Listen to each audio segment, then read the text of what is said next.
वालेकुम दोस्तों, मैं आपका दोस्त फ़हीम स्नेहासी। आज मेरे पास मोहम्मद इकबाल साहब तशरीफ़ लाए हैं भाई फेरू से। तो दस्तार बंदी के लिए आए हैं। काफ़ी अरसे से इनकी ख्वाहिश थी कि यूनिफिकेशन में आएँ, दस्तार बंदी करें। तो जी इकबाल साहब।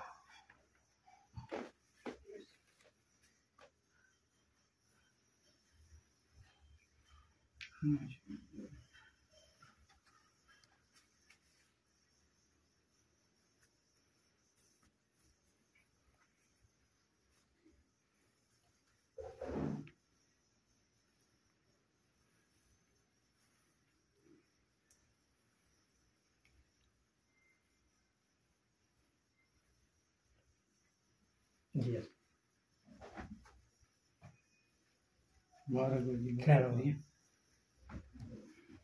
तो दोस्तों, ये इकबाल भाई आज दस्तार बंदी की है इन्होंने और यूनिफिकेशन का हिस्सा बने हैं।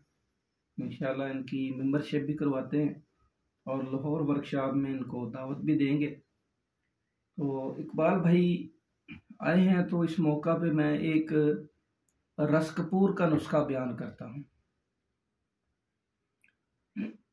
एक जो कीमियाई रस कपूर है, जो कि सुर्ख खून की मानद सुर्ख रंग का बनेगा, कायमुन्नार होगा। अगर वो रस कपूर 2 रत्ती 1 तोला चांदी पे डाला जाए तो चांदी तेजाबी हो जाती है, एसिड प्रूफ हो जाती है और लस्सी देना बंद कर देती है। और चावल का चौथा हिस्सा अगर खुराक दी जाए तो चंद खुराकों में ही कैंसर और अमराज खबीसा में वो काम करता है, अक्सीरी काम करता है।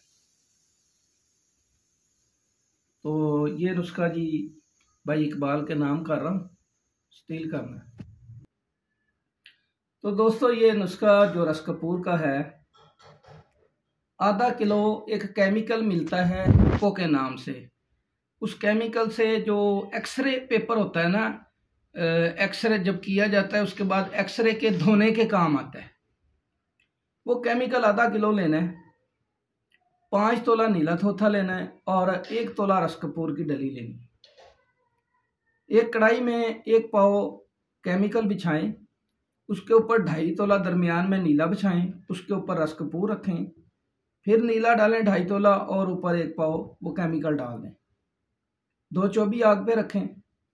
ये पक पक के जब सारा केमिकल ऊपर तक जल जाए तो चूल्हा बंद करें, ठंडा करके रस कपूर निकालेंगे तो सुर्ख खून की मानद बावजन रस कपूर निकलेगा जो कायमुन्नार होगा। यह रस कपूर अगर चांदी 1 तोला गलाकर 2 रत्ती डालें तो चांदी एसिड प्रूफ हो जाती है और तेजाब में लस्सी नहीं देती।